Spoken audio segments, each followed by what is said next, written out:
Selamat datang di Ermo TV.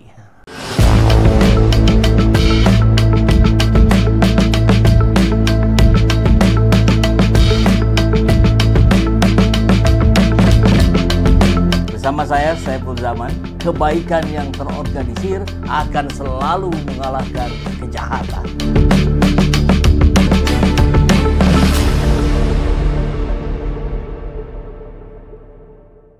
Nah, bayangkan coba, kan itu pasti atas perintah, atas persetujuan Joko Widodo juga soal kuota haji yang dihibahkan dikasih oleh kerajaan Arab Saudi kan kemudian diperjualbelikan. Ini kan cincin gini.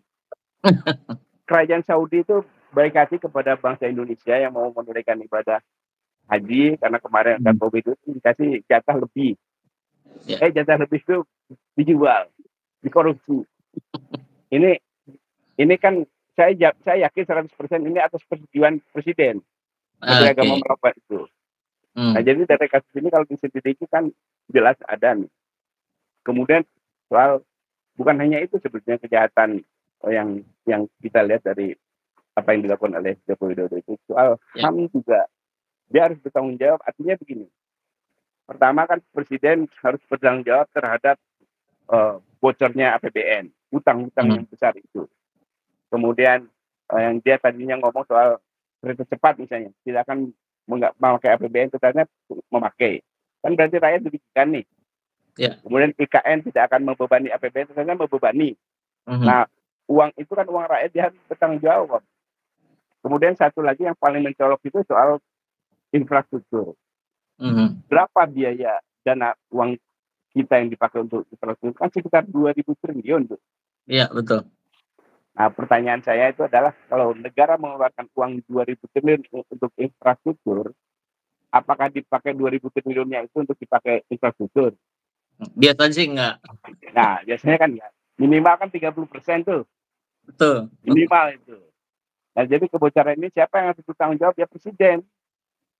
Bahwa dia menerima uang atau tidak itu lain soal, tapi dia harus bertanggung jawab atas keamanan uang rakyat yang 2.000 triliun itu. Itu dari sisi korupsinya udah bisa dikejar lah, gampang lah itu. Kemudian soal pelanggaran HAM, dia presiden Joko Widodo harus bertanggung jawab atas tewasnya peristiwa santrinya Habib Rizik di KM 50 satu.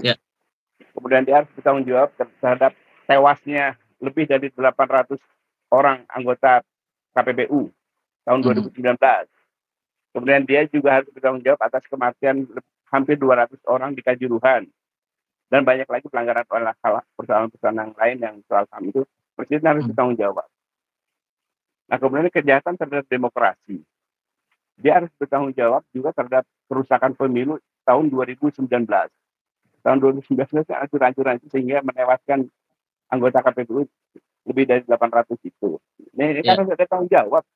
Maksudnya anak aja tidak bertanggung jawab, terus leha-leha, terus turing-turingan, terus undang orang open house. Ini kan di mata internasional ini hal yang tercela, sangat tercela.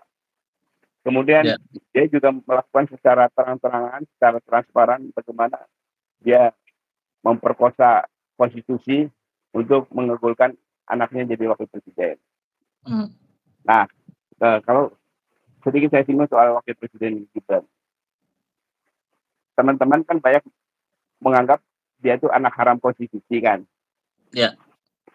Saya bilang anak haram itu tidak berdosa. Ya kan itu. Di dalam kita kan Islam itu anak haram itu tidak berdosa. Yang berdosa itu ada bapaknya. Yang harus dirajam itu kan yang memperkosa konstitusinya. Kan itu. Nah, jadi ini harus diluruskan juga. Jadi soal anak haram itu jangan dimasalahkan. Yang persoalannya kan soal kapasitas, intelektualitas, kemudian syarat-syarat yang lain. Itu baru. Nah, kemudian kembali ke pasal Joko Widodo. Ini penting mengadili, dan bangsa ini kan belum pernah mengadili pemimpinnya. Orang selalu habis itu kan mikul-dukur Madam Zero. Itu sudah boleh terjadi di negara modern itu nggak ada begitu. Oke, baik. Bang, Tapi yang menarik adalah dengan runtutan tadi yang sudah disampaikan oleh Bang Adi tentang dugaan-dugaan pelanggaran yang begitu banyak telah dilakukan oleh mantan Presiden Joko Widodo. Nah, sebagai mantan jubir presiden nih Bang, apa Abang tahu bagaimana sistem istana itu bekerja gitu? Artinya, apakah ini Jokowi ini hanya pelaku atau bagian dari perancang dari dugaan pelanggaran-pelanggaran itu, Bang? Eh, Pertama minimal dia tahu. Oke. Minimal dia tahu, dan kalau melakukan pembiaran kan berarti sudah pelanggaran, melakukan pembiaran. Nah, Ya. apalagi di banyak kasus kan dia penggagasnya itu. Kasus IKN, soal GUS kan ada, bukan soal ini, kan ada sebelumnya itu ada opini yang lain juga soal kereta cepat misalnya, jangan pakai Cina, pakai Jepang, enggak, ini lebih murah, tidak membebani APBN. Soal IKN juga kaji ulang, tapi kan dia memaksakan diri. Nah, jadi risiko pemimpin itu, siapapun yang punya gagasan, dia tetap penanggung jawab utamanya. Nggak bisa kayak tempo hari dia ngomong, enggak, saya nggak baca, saya cuma tanda tangan. Itu nggak ada gitu. Tanda tangan itu harus tanggung jawab. Iya. Jadi itu banyak hal itu dia penanggung jawab utamanya. Siap Bang. Dan kalau yang didiskusikan ramai di perbincangan hari-hari ini kan sebetulnya spesifik soal ijazah palsu. Tapi Bang Adi menarik ketika membahas bahwa hal-hal yang disampaikan tentang sekelumit tentang Pak Jokowi ini adalah dugaan-dugaan pelanggaran semasa beliau menjabat. Nah, apakah kasus ijazah palsu ini dalam pandangan Bang Adi juga bagian atau minimal menjadi gerbang lah? Atau seperti apa Bang? Nah, jadi ijazah itu tetap penting ya, mengungkap ijazah itu. Saya bilang sama teman-teman Pak Roy, sama Steven dan lain-lain, ini ijazah itu tetap penting. Ini topeng terakhir dia. Jadi kalau kita bilang IKN, kita bilang soal kereta cepat, kita bilang soal infrastruktur, kan dalam pandangan kita ini kebijakan kolektif. Ya. Soalnya bukan hanya presiden, yang lain juga kan tanggung jawab. Ya, tapi kalau ijazah kan personal.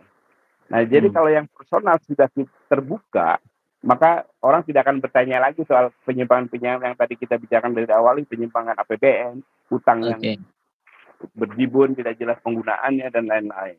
Jadi konsep ijazah itu pada ini tetap, tetapi kita tidak boleh konsentrasi soal ijazah. Nah, persoalannya kan sebagian politisi yang berkuasa itu merasa risih kalau menghadiri tugas presiden. Ya. Saya bilang bangsa ini penting untuk menjelaskan bahwa hukum itu ada. Nah, saya ingat dulu kan Gus Dur pernah dianggap karena kasus skandal Bulogate. Ya. Padahal itu nggak ada. Nah, setelah dilengsarkan, kemudian seminggu kemudian saya bikin pernyataan, Gus Dur sekarang sudah bukan presiden. Ini harus dilanjutkan soal Bulogate ini agar tidak menjadi fitnah. Jadi soal impeachment, soal kepala negara, jangan karena faktor politik, harus ada pelanggarannya. Nah, di Korea itu kan tidak pernah ada unsur politik. Selalu ada kesalahannya, kemudian setelah lengser dikejar pidananya, dan selalu masuk memang melanggar pidana.